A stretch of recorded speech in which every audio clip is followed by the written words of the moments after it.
بسم اللہ الرحمن الرحیم۔ السلام علیکم۔ انتہائی دکھی دل کے ساتھ، انتہائی رنجیدہ اور افسردہ دل کے ساتھ ناظرین آپ کی خدمت میں حاضر ہوں۔ مسجد اقصی قبلہ اول، وہ مقام جو نبی کریم صلی اللہ علیہ وسلم نے جہاں معراج کی رات تمام انبیاء کرام علیہم السلام کو نماز کی امامت کروائی، وہ مقام جو ہمارا قبلہ اول ہے، وہ مقام جس کی خاطر ہزاروں نہیں بلکہ لاکھوں مسلمانوں نے اپنی جانوں کے نذرانے پیش کیے، وہ مقام جسے صلاح الدین ایوبی رحمۃ اللہ علیہ نے ایک مرتبہ پھر اذانوں کا اور نمازوں کا گہوارہ بنایا۔ آج وہ کس حالت میں ہے، کس عالم میں ہے، وہاں پر ہمارے مسلمان بھائیوں کو نماز پڑھنے کی اجازت نہیں دی جا رہی، وہاں پر اس مسجد کے اس عظیم مقام کے تقدس کو پامال کیا جا رہا ہے۔ اس کے علاوہ فلسطین، جس کو فلسطین تو نہیں کہا جا سکتا، غزہ کی ایک پٹی ہے، فلسطین تو سارے کا سارا ہی یہودیوں کے قبضے میں ہے، اور اسی فلسطین کو اسرائیل کا نام دیا گیا ہے۔ ناظرین، دنیا کی واحد ریاست، واحد ناجائز ریاست اسرائیل، جو کہ اگر یہ کہا جائے کہ عدم سے وجود میں آئے تو یہ غلط اور بیجا نہیں ہوگا، کیونکہ عموماً ریاستیں دوسری ریاستوں سے الگ ہوا کرتی ہیں، لیکن یہاں پر ایک ریاست کے اوپر دوسری ریاست بسا دی گئی، یہ ایک الگ جو ہے اس کا پس منظر ہے، یہ ایک الگ موضوع ہے۔ بہرحال اس وقت جو صورتحال ہے آپ سب جانتے ہیں کہ فلسطین اور جو غزہ کی پٹی میں جو رہنے والے مسلمان ہیں، مظلوم فلسطینی بھائی ہیں، ان کو کس طرح سے تشدد کا نشانہ بنایا گیا۔ 150 کے لگ بھگ مسلمان بچے، بوڑھے، عورتیں، نوجوان جو ہیں وہ ان کو شہید کر دیا گیا ہے۔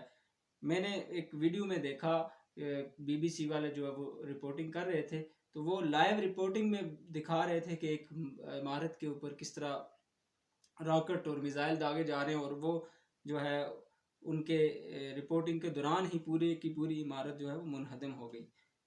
اس طرح سے بہت سارے جو ہے روزانہ کے یہ واقعات ہوتے ہیں۔ میں حیران ہوں کہ امت مسلمہ کہنے کو 58 کے لگ بھگ اسلامی یا مسلمان ممالک موجود ہیں، سارے صرف یہی دعویٰ کرتے ہیں کہ ہم فلسطینیوں کے ساتھ کھڑے ہیں، یعنی کہ صرف کھڑے ہیں، حرکت کرنے کا یا آگے بڑھنے کا ہمارا کوئی ارادہ نہیں۔ اللہ نے عالم اسلام کو، مسلمانوں کو بہت سارے مادی وسائل سے بھی نوازا ہے، مالا مال کیا ہے، لیکن مسئلہ ہے تو صرف غیرت اور حمیت کا۔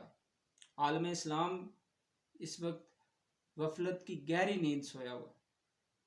آپ دیکھیں، الحمدللہ ہمارے پاس بھی بہت کچھ ہے، دنیا کی طاقتور افواج ہیں، اسلحہ ہے، سب کچھ ہے۔ دنیا کے دیگر مسلمان ممالک ہیں، ان کے پاس بھی بہت کچھ ہے۔ ترکی اس وقت کہا جاتا ہے کہ ترکی عالم اسلام میں لیڈنگ رول ادا کر رہا ہے، اور بہت سارے لوگ رجب طیب اردگان جو ہیں ان کو ایک نئے خلیفہ کی صورت میں بھی دیکھتے ہیں۔ ایسے خواب دیکھنے والے بھی ہیں جو یہ سمجھتے ہیں کہ خلافت عثمانیہ پھر زندہ ہوگی اور طیب اردگان جو ہے وہ عالم اسلام کو اس نہج پہ اکٹھا کریں گے، مگر المیہ یہ ہے کہ ترکی اور طیب اردگان جو وہ بھی ڈراموں سے آگے، ان کے بھی کوئی اقدامات نظر نہیں آ رہے۔ ترکی کے ساتھ ان کے جو سفارتی تعلقات ہیں وہ بھی جوں کہ تو ہیں۔ اسی طرح ایران بھی یہ دعویٰ کرتا ہے، وہ اسرائیل کو اپنا بہت بڑا دشمن کہتا ہے، اخبارات کی سرخیوں میں، میڈیا پہ، ٹیلی ویژن پہ، لیکن کوئی عملی اقدام اس کی طرف سے بھی نظر نہیں آتا۔ اور ہم تو سرکاری سطح پر، پاکستان نے ریاستی سطح پر آج تک اسرائیل کو تسلیم نہیں کیا، لیکن عملی طور پر ہم بھی جو ہے وہ خاموش ہیں۔ پورا عالم اسلام جو ہے وہ تماشا دیکھ رہا ہے۔ ایک طرف مغربی میڈیا ہے، مجھے اس بات کی حیرت ہے کہ وہ اس وقت اسرائیل اور فلسطین دونوں فریقین کو برابر کر کے پیش کر رہا ہے کہ یہ جو ہے یہ دو فریقین کا تنازع ہے اور دو فریقین کی جھڑپ ہو رہی ہے۔ کتنی عجیب بات ہے کہ ایک طرف اسرائیل جو ہے وہ غیر اعلانیہ صحیح لیکن ایٹمی طاقت ہے، اس کے پاس بہت بڑا اسلحہ ہے اور وہ اس کو استعمال بھی کر رہا ہے، باقاعدہ فوجی طاقت کو بھرپور طریقے سے استعمال کر رہا ہے۔ دوسری طرف کون ہے؟ فلسطینی چند نوجوان، چند سرفرے، چند عورتیں، چند بچے جن کے پاس زیادہ سے زیادہ پتھر ہیں، غلیلے ہیں اور کچھ بھی نہیں ہے، یا پھر وہ احتجاج کرتے ہیں۔ زیادہ سے زیادہ حماس نے بہت کچھ کر لیا تو چند راکٹ داغ دیے، جس کا بھی کوئی بہت بڑا نقصان اسرائیل کو نہیں ہوا۔ لیکن آپ رپورٹنگ چیک کریں، بی بی سی کی رپورٹنگ دیکھیں، آپ وائس آف امریکہ کی رپورٹنگ دیکھیں، دیگر جو مغربی میڈیا ہے اس کی رپورٹنگ دیکھیں، تو حیرت ہوگی کہ وہ اس مسئلے کو دو طرفہ بنا کے پیش کر رہا ہے۔ حالانکہ یہ تو بالکل ون سائیڈڈ مسئلہ ہے، ون سائیڈڈ سب کچھ ہو رہا ہے۔ اگر آپ کسی پہ میزائل داغتے ہیں اور وہ آپ کے اوپر غلیل سے پتھر مارتا ہے، کیا اس میں کوئی برابری ہے؟ یہ آپ ان کی منافقت دیکھیں۔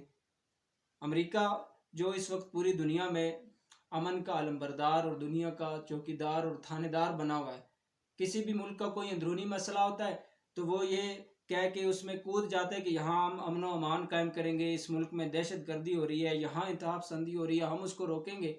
تو کیا اس کو اسرائیل کی انتہا پسندی نظر نہیں آ رہی؟ کیا اس کو نہیں نظر آ رہا ہے کہ نہتے مسلمان، وہ مسلمان ہیں، انسان تو ہیں؟ یہ سوچو پہلے، اگر تم انسانیت کا دعویٰ کرتے ہو۔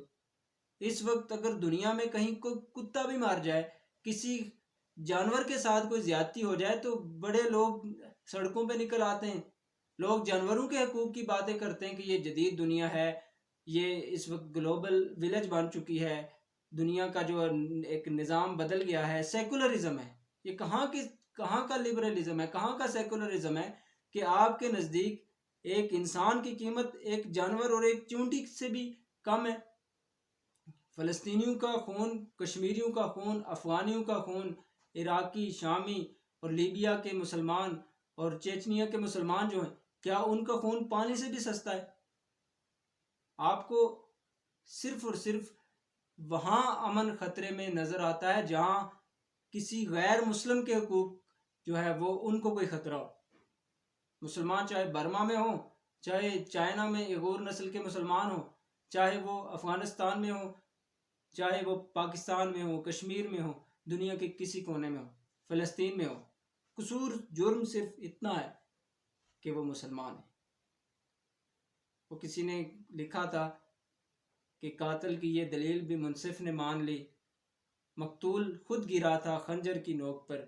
وہی بات ہے کہ آپ یک طرفہ ان کو مارے جا رہے ہیں اور وہ زیادہ سے زیادہ ریٹیلیٹ کرتے ہیں پتھر سے، یا پھر بہت زیادہ کر دیا تو وہ راکٹ داغتے، اس وقت جب بات حد سے نکل جاتی ہے۔ تو بہت بڑا المیہ ہے، عالم اسلام اس وقت خواب خرگوش کے مزے لے رہا ہے، اپنے اپنے مفادات کی ڈوریوں سے، مفادات کی کے کچے داغوں سے سارے لوگ جو بندھے ہوئے ہیں۔ عربوں کو دیکھیں، کس کس کا رونا روئیں، کس کس کی بات کریں؟ کیا ہمارے پاس صرف دعوے، صرف نعرے، صرف بیانات رہ گئے؟ کیا ہم اس سے زیادہ کچھ نہیں کر سکتے؟ کتنے دکھ اور کتنے افسوس کی بات ہے۔ کیا ہم فرشتوں کا انتظار کریں گے؟